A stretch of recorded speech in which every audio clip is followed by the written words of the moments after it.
नमस्कार, मैं शोएब गाजी। आज के इस सफर में नामी गिरामी हस्ती है वरिष्ठ आईएएस डॉक्टर हीरालाल सर। खास करके हम गांव की तरफ बढ़ रहे हैं कच्चे पक्के मकानों से होते हुए, और हम उस गांव के उस प्रांगण, उस दहलीज पर जाएंगे जहां से गांव की मिट्टी की खुशबू आती है जो शहरों तक महसूस होती है। खास करके हम तो गांव के बासिंदे हैं, और एक माँ दर्द भरे अल्फाजों में लिखती है कि बेटा, सड़कें पक्की है, अब तो घर लौट आया कर। क्या सच में वाकई में सर गांव की स्थिति इतना बदल चुकी है कि अब माँ को इस तरीके से लिखना पड़ रहा है अपने बेटे के लिए? ये जो आप कह रहे हैं कि एक माँ कह रही है कि गांव की सड़कें पक्की हो गई हैं, लौटा, इसका असर उस माँ का ये है कि बेटा गांव नहीं आ रहा है। क्यों नहीं आ रहा है? कि गांव में सुविधाओं का, सड़क का, पानी का, रहने का, स्कूल का, अस्पताल का नहीं है। इसीलिए वो माँ उसे एक लालच दिखा रही है कि नहीं, सड़क बन गई है, अब तो आ जा। देखिए, ऐसा होता है, हर चीज़ का एक वक्त होता है। पहले शहर का वक्त था, लेकिन अब शहर में जो वो पोटेंशियल था, जो क्षमता था, उसका वो अब सैचुरेट हो चुका है। और अब फिर गांव का ज़माना आ गया है। लोग गांव की तरफ देखने लगे हैं, गांव का विकास कैसे हो और कैसे उसको विकसित करके लोगों को विकसित किया जाए, इस पर जो है काम हो रहा है। और अब गांव का ज़माना फिर आ गया है, जैसा कि पहले शहर का ज़माना था। एक रिपोर्ट के अनुसार जो अखबारों में पिछले साल आई थी, करीबन 1,63,000 लोगों ने 2017 की बात करें तो लोगों ने इस देश को छोड़ दिया। किसी ने गांव छोड़ा, शहर में बसे, किसी ने शहर को छोड़ा, बाहर देश में चले गए। अधिकतम 1,63,000 का जो आंकड़ा है वो बाहर चले गए, वहां पे रहने लगे। तो सर अगर बात करें, अगर इसी खास करके भारत और प्रदेशों की बात करें और गांव और शहर की अगर तरीके से जोड़े, तो आपको कौन सा अच्छा लगता है? शहर अच्छा लगता है या गांव अच्छा लगता है? मुझे गांव लगता है अच्छा, और इसीलिए मैं गांव पे काम करता हूँ। और मैं इसको इन शब्दों में कहना चाहूँगा, शहर की इस भीड़ में चल तो रहा हूँ, जेहन पेपर गांव का नक्शा रखा है। वाह, क्या बात है सर। तो गांव एक ऐसी चीज है, और भारतवर्ष में लोग गांव में ही रहते हैं, इसलिए कहा जाता है भारतवर्ष गांव में बसता है। आज भी लोग कहते हैं कि 70% या 60% गांव में रहते हैं, 30-40% शहर में रहते हैं। लेकिन मेरा मानना ये नहीं है। मेरा मानना आज भी 95% से ज़्यादा लोग गांव में रहते हैं, या गांव पे निर्भर हैं, या गांव से उनका वास्ता है, नाता है। कैसे? जो शहर में लोग रहते हैं उनको सब्जी कहाँ से मिलता? गाँव से। भोजन की सामग्री कहाँ से मिलता? गांव से। दूध कहाँ से मिलता? गांव से। ये जो हवा और ऑक्सीजन है वो भी अगल बगल के गांव से आती है। तो अगर इस नज़रिए से देखा जाए तो गांव पे 95% से ज़्यादा लोग किसी न किसी तरीके से निर्भर हैं और उसका लाभ लेते हैं, गांव के संसाधनों का और गांव का। तो गांव में अगर इस लाइट में आप देखेंगे तो गांव का हमारे भारतवर्ष में बहुत महत्व है, और इसीलिए हम लोग गांव को कभी इग्नोर नहीं कर पाते हैं। हम लोग शहर की तरफ भागे तो, लेकिन फिर वो कहते हैं ना, लौट के बुद्धू घर को आए। फिर लोग गांव की महत्ता बढ़ रही है और गांव की तरफ लोग आ रहे हैं।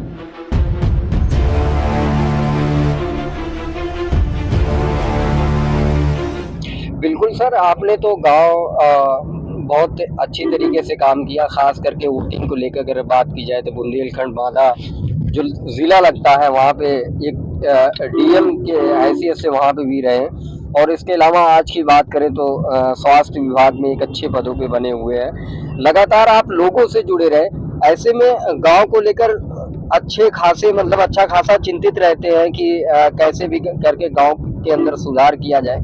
लेकिन लोगों का यह मानना, जब सारी फैसिलिटीज वहाँ गांव में नहीं उपलब्ध हो रही तो हम शहर में न जाए तो क्या करें?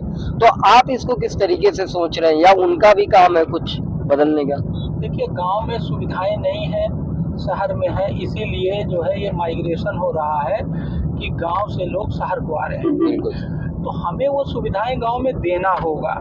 इसीलिए आप देखिए पानी की व्यवस्था की जा रही है, नल से जल की व्यवस्था, हर गांव को इंटरनेट से जोड़ा जा रहा है, हर गांव में CHO मतलब एक CHO सेंटर खोले जा रहे हैं जिससे कि वहीं पे उसे हर तरह की मेडिकल सुविधा मिल जाए। हर गांव में प्राइमरी को चालू करने की कोशिश की जा रही है, काफ़ी इसमें सफलता भी मिली है। तो ये जो इंफ्रास्ट्रक्चर की सुविधाएं गांव में नहीं थी, ये धीरे धीरे बढ़ रहा है। अब केवल बात हो रही है कैसे हम इसकी क्वालिटी इम्प्रूव करें। जो सुविधाएं हैं, जो सुविधाएं गांव में बन गई हैं, वो उस रूप में नहीं चल पा रही हैं जिस रूप में चलना चाहिए। तो अब पहले हम लोगों ने इंफ्रास्ट्रक्चर इम्प्रूव कर लिया है, अब हम लोग क्वालिटी इम्प्रूवमेंट पे काम कर रहे हैं और इसके लिए डिजिटल का सहारा, डिजिटल टेक्नोलॉजी का सहारा ले रहे हैं। गांव में एक बैठा आदमी अपने गांव के CHO सेंटर पे जा करके लखनऊ के मेडिकल कॉलेज के प्रोफेसर से बात करके अपनी दवाई ले सकता है। इस तरह से टेक्नोलॉजी, टेलीमेडिसिन के माध्यम से, इस तरह से हर फील्ड में टेक्नोलॉजी के माध्यम से, सहयोग से वो सुविधाएं हम लोग गांव में पहुंचाने की कोशिश कर रहे हैं। इसीलिए गांव का महत्व धीरे धीरे, जो खोया हुआ इसका महत्व था, वो धीरे धीरे खत्म हो रहा है और महत्व बढ़ता जा रहा है।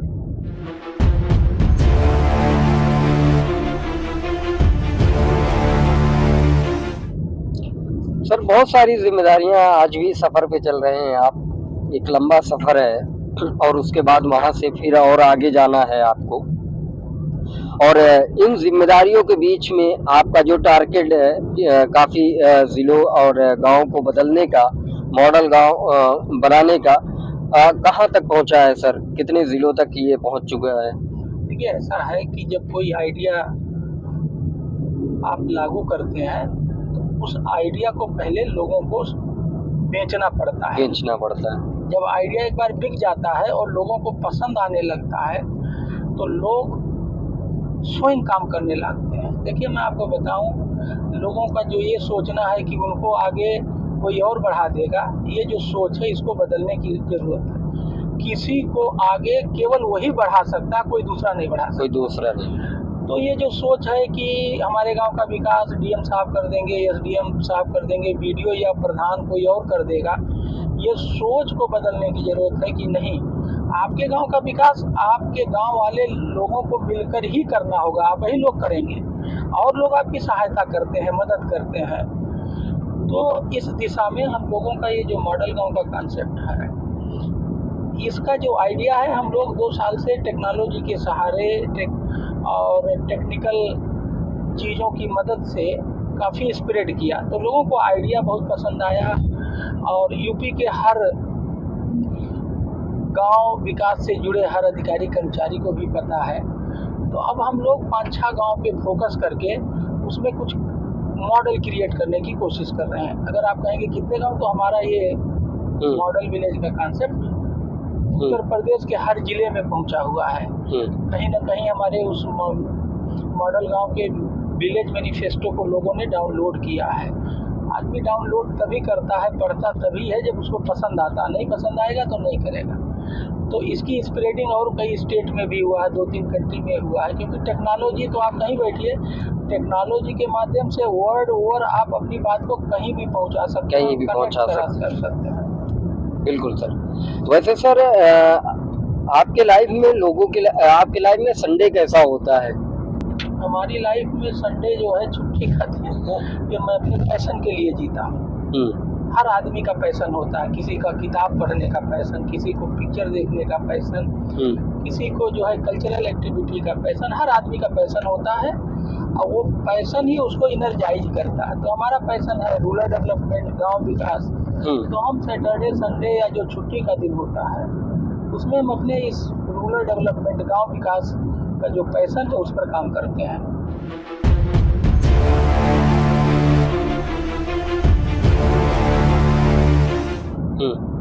गांव देहात को लेकर इतने चिंतित रहते हैं आप, ऐसा कभी नहीं महसूस होता कि अपनी लाइफ जी?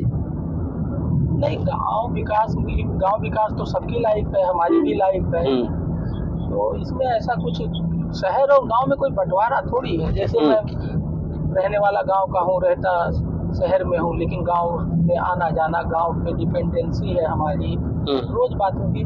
तो इंडिया में आप गांव शहर को अलग नहीं कर सकते। ये तो एडमिनिस्ट्रेटिव मैनेजमेंट के लिहाज से गांव देहात हम लोग अलग किए हुए हैं, लेकिन मुझे नहीं लगता, हम शहरी भी हैं देहाती भी हैं, हमारा गांव है, खेती होती है, हम गांव जाते हैं, शहर में भी रहते हैं। तो हम, अगर आप मेरे एंगल को लेके देखें तो मैं शहरी भी हूँ, देहाती हूँ, देहाती भी। जैसे अभी हम लोग गांव की तरफ बढ़ रहे हैं, ऊंची ऊंची बिल्डिंगें छोड़कर बड़े बड़े मतलब बहुत सारी चीजें, बड़े बड़े रास्ते जो हाईवे हैं, गांव की तरफ बढ़ रहे हैं, आसपास पेड़ है, सब है और मकान है। कैसा महसूस होता है जब इस तरीके से आप गांव की तरफ बढ़ते हैं? मुझे तो अच्छा लगता है, क्योंकि change is always give some pleasure. अब जैसे हम शहर के एक वातावरण में रह रहे थे, अब धीरे धीरे हम लोग गांव के वातावरण की तरफ जा रहे हैं, तो एक चेंज देखने को मिल रहा है। गांव में हरियाली ज़्यादा है, अच्छी हवा है, खाली खाली खेत हैं या फसल है, तो जो एक दृश्य होता है ना, वो डिफरेंट हो जाता है। तो इट गिव्स प्लेजर, इससे हम लोगों को सुखानंद का अनुभव होता है। हमें तो गांव में जाना, गांव के लोगों से उनकी समस्याओं को समझना, गांव में क्या दिक्कतें हैं, ये मेरे लिए एक लर्निंग है, क्योंकि मुझे एडमिनिस्ट्रेटिव वर्क में सब हेल्प करते हैं।